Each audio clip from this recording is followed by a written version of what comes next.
this camera.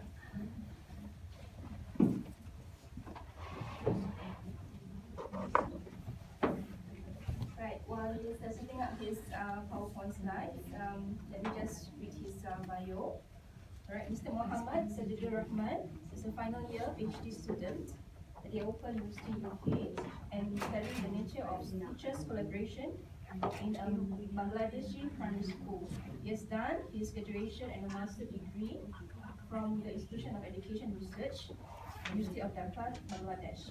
He also has achieved another master's degree on primary education policy and practice from the Institute of Education, University College London.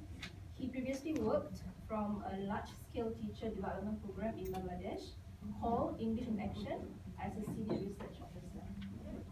Thank you. Good morning, everyone. So yeah, I think my good chair, she has already explained my background, so I'm not going to spend more time on it. I'm going straight away to my presentation. But I mean, I think I should give a little bit brief about my main research. So I'm doing my PhD, and the PhD is about the nature of teachers' collaboration in a Bangladeshi rural primary school. So, and part of the research actually is looking at the factors that affect teachers' collaboration and teachers' interdependency within the school. And what I have found that in previous and existing research, most of them they basically focuses on the individual and organizational level of the factors. But what I have found that the social and wider cultural factors are very influential on the relationship of the teachers and their collaboration. So what I'm going to do in this presentation is I'm going to explain the cultural factors using the Hofstede cultural dimension. So for that, and in the first bit, I will be explaining four cultural dimensions that Hofstede came up with.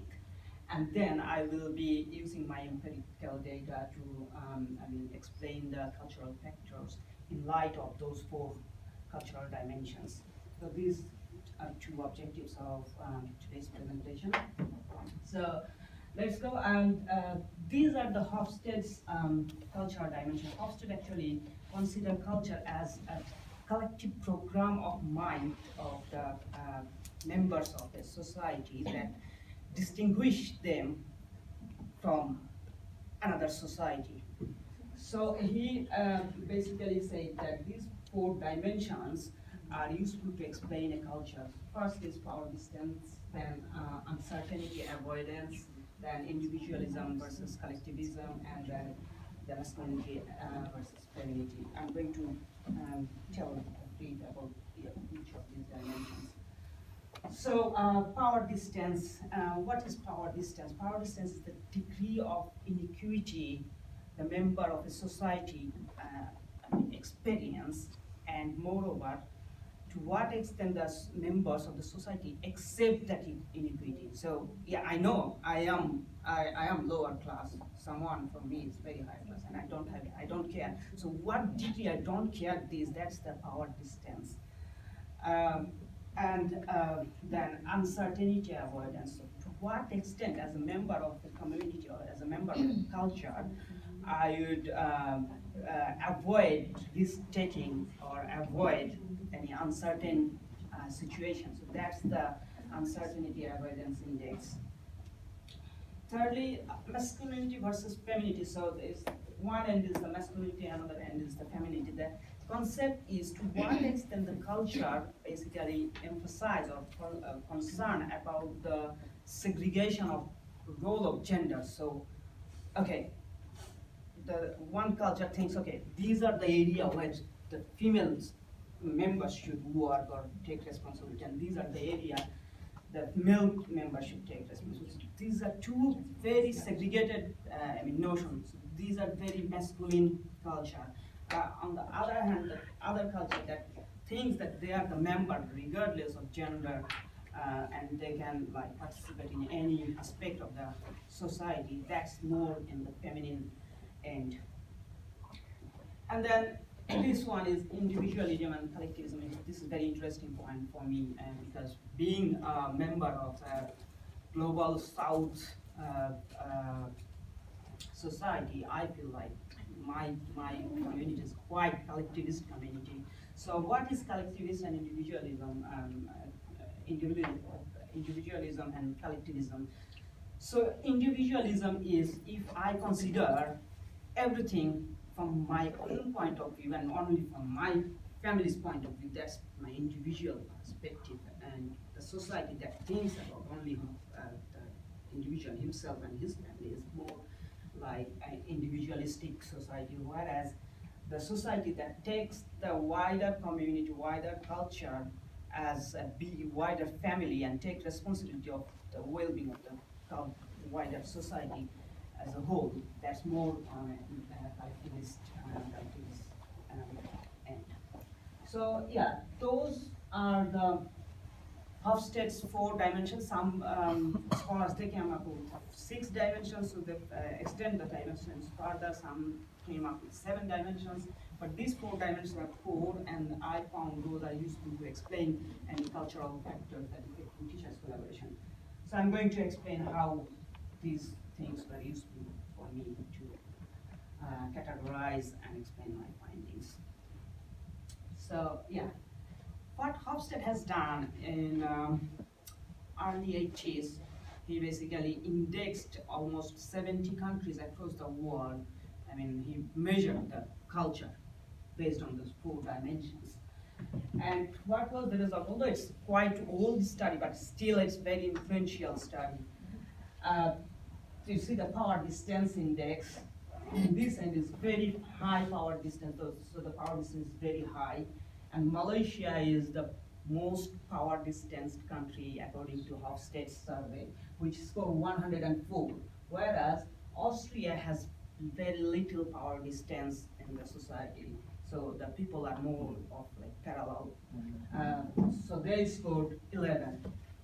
Bangladesh has scored 80. What does it mean? That means Bangladesh is towards to high power distance. In my culture, like if I see a senior person, I would rather try to skip any interaction with him, so because the interaction might bring some confrontation or debate, which is very unlikely and unusual in my cultural context. So that's power distance in my country, and this power distance in organizational level is even higher. So boss is really boss. So I would never say, boss, this is not correct. Boss is always right. So what is the effect of this high power distance on teachers' collaboration and teachers' independence? As I said, teachers are very unlikely to engage in any constructive debate or discussion with the senior teachers or head teachers. And they won't even never argue with the education officers who are from local authority. So that has a huge impact on the collaborative aspect. These are the pieces of empiric evidence. One teacher was saying, I talked least with Saifur sir, it's a pseudonym of a senior teacher, because when I was a student in this school, he was my teacher. So one of the junior teachers, he was actually a student of the senior teacher. So this makes the power distance even higher culturally, because if I see my teacher is sitting there, I would rather walk 1 kilometer more rather than encountering him. But fortunately or unfortunately, they become colleagues later. But the junior teacher, even though they share same class, they have to do planning together. He won't argue, he won't go beyond his instruction. So that's sort of one-way interaction and interdependence, I would say. Another quotation is from the most junior teacher in the school. It says that, okay, because I found she is very shy, she talks very least, so I asked them why is it, and she said that, look, they are so simple, so senior to me, how should I, you see his tone of argument, how should I interact with them or debate with them. They are so senior. So senior means you don't ask any question to them. Whatever they say, okay, say yes, yes, yes, even though you don't think that's in the same line. Right, so the second dimension is uncertainty avoidance. Again, according to Hofstede's survey, the most uncertain, uncertainty in the culture is found in Greece. They scored 112, and least in Singapore, which is, I think some of the people might chase, okay, yay. So we have the Singaporean people have least uncertainty in the society. Whereas Bangladesh scores 60, that means it's quite, the people in Bangladeshi society would take minimal risk in the day-to-day personal, social, and organizational level. So what does it mean? That means that I won't argue with my boss because that might bring me some risky position. I won't go beyond. It's basically, I would say, general human nature, but where the uncertainty avoidance index is higher, this type of behavior is more evident. So I won't want to disagree with my boss. So what are the impact on teachers' collaboration of this? This has both positive and negative impact in terms of independency. How? When there is an uncertain or challenging situation, teachers jump together to work closely with each other and become more interdependent, which is positive impact in terms of interdependency. At the same time, since there is they try to skip the uncertain situation, they won't, came up with new ideas, they won't propose new ideas to senior teachers or the education managers. And interesting stories happened during my field work was once the education manager came up with an idea that, look, you are really overwhelmed, you have really overwhelmed workload, so why don't you do the school 2 shifts so that we have less class in each shift and more teacher available outside of the class to do collaborative preparation and idea generating things. But they did not agree. Why? Because the thing, if we have more teachers outside of the classroom, then government will take some of the teachers to the other school where there are more shortage of teachers. So that is an uncertain situation. So try to avoid that, and eventually they, lose the opportunity to that of creating more space of collaboration. So this is how uncertainty evidence is actually hampering the collaborative situation. Thirdly, individualistic and collectivist society. As I said, that I feel like my society is more collectivist, and which is evident in Hofstede's survey as well. The most individualistic society is Guatemala, which has most collectivist society is Guatemala, which has scored like 6, and most individualistic society is United States. So I think all of you know that in the United States, everyone busy with everyone, so it's me and me. I don't care about others. And Bangladesh scores 6. That means it's more towards collectivist society, and which is true in rural Bangladesh. If you go, I would say in the South Asian context, if you go to the rural society, they have so social, strong social cohesion, and that's the basically nature of a collectivist society. So everyone knows each other, they care about each other. And what is the impact of this? It has a very, very significant impact on teachers' collaboration and interdependency. So I found that teachers don't think about that this is other teacher's privacy. She is taking class. I don't mind if I want or if I need, I can peep into his class without any permission. Even I can see his journal and take some resources from there without permission. So that sort of things, it could be positive, could be negative, but it shows how interdependent, how closely related they are.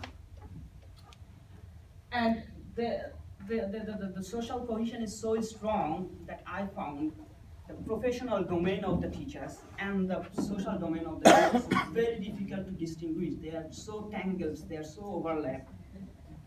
And I came up with an idea which I am calling liminal space. So when I analyzed their discussion, I saw that they started discussion with a personal aspect or social aspect, like, okay, how is your child now? He was suffering from fever yesterday. And then eventually, subconsciously, they moved to professional aspect. Did he go to school yesterday? His news, how is the new school? And his mom was saying, yeah, his new school is very good. They do more formative assessment, and in the formative assessment, they are so strict so that they can do good in the final exams. So you see, they are moving from social discussion to professional discussion, and again subconsciously they are moving towards the social discussion. So within the social space they have some like part of professional areas. So that's what I'm calling liminal space. So that's the transitional space, and this is because of this social cohesion. So they visit each other place, each other houses very frequently. They share foods, and you see this is a conversation. This is a quotation from one teacher. They said, I spend more time with my colleagues than my wife. So in 24 hours, I spend 8 hours in the school with my colleagues, and after the school, I go to the tea stalls, and again, I spend more times with my colleagues. So like 12 hours I spend with my colleagues, and then I go home, I do dinner, and then I go to bed. So I have less time with my wife. So by this, he basically means that we have a lot of social interaction, and that's how that. I mean, related and interdependent. And they say that we help each other in terms of professionally, in terms of socially, in terms of economically. When I need some money, I'm in need of some money, I borrow from my colleague. We developed a cooperative society, including 4 of my colleagues, and we bought a plot. You see how this social interaction, and what I found, these 4 people who made this cooperative, they always sit together, they talk more between them than the other. So these social, aspects bringing, changing the professional aspects among the teachers. Finally, masculinity versus femininity. So Sweden is most feminist society, feminine society, where they don't emphasize on the segregation of role based on gender. At the same time, Slovakia is the highest society where they think, okay, women has a specific job, men has a specific job. They are so different. Bangladesh is more, although they score middle, but it's more towards masculinity society. There are lots of like patriarchal matters in the society, and the effect on teachers' collaboration is the tasks are divided. So female teachers have some specific tasks, where male teachers have some sort of different tasks. So if there is some necessity to go outside of the school, usually the male teacher go outside of the school, and female teachers work on the desk. So by this, they have more opportunity to work. The female teacher have more opportunity to work on the school matter with their colleagues in the school, and male teachers spend quite substantial amount of time going outside of the school, communicating with the local authorities. At the same time, when the school is finishes, female teachers go straight to the home and take care of their children and family affairs. But male teachers go to the neighboring tea stall, speak together about political, social, teachers union. So that's how, as I said, that in this social interaction, there are lots of professional interaction as well. So that's how teachers, male teachers enjoy more collaborative time than female teachers. So this is how, I found my presentation actually, I think, gives a bit of how cultural and social factor impact on the interdependence and collaboration of teachers. And this also shows how Hofstede's dimension is useful for analyzing, categorizing, and understanding this impact of social factor. So that was all. And if you have any question, please ask. And I have put some of my business cards on the table. If you wish, please feel free to. Any Thank you. questions? questions. We have about 3-4 minutes for the next presenter. Yes. How will you use that knowledge to improve the collaboration and the interdependence?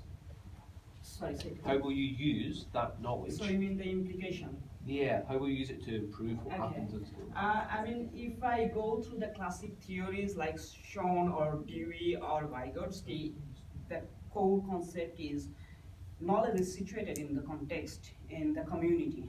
So as you interact with more with the members, you create the knowledge. Knowledge is not coming from somewhere. I mean, it's based in the community. What we say, what we speak.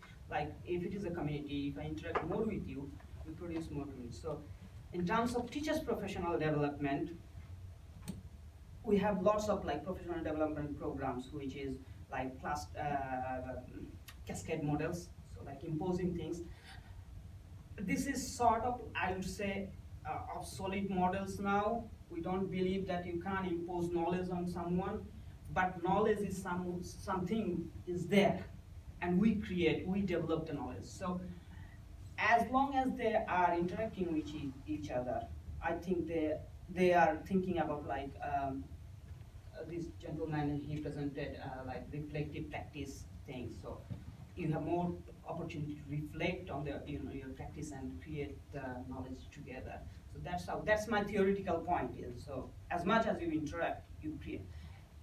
At the same time, I would say, although the Bangladeshi teacher, especially male teacher, have more opportunity to talk to each other, the thing is,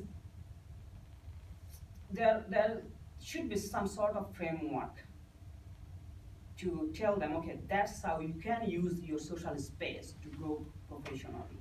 So there should be some mechanism, and that's my future work plan. Yeah. Thank you. Thank you. Any other questions? No? If not, let's thank Mr. Mohammed Sajid for his presentation. Thank you so much. Right, next we have Miss Vinda Devi and Mr. Fatur Rahman. Thank you.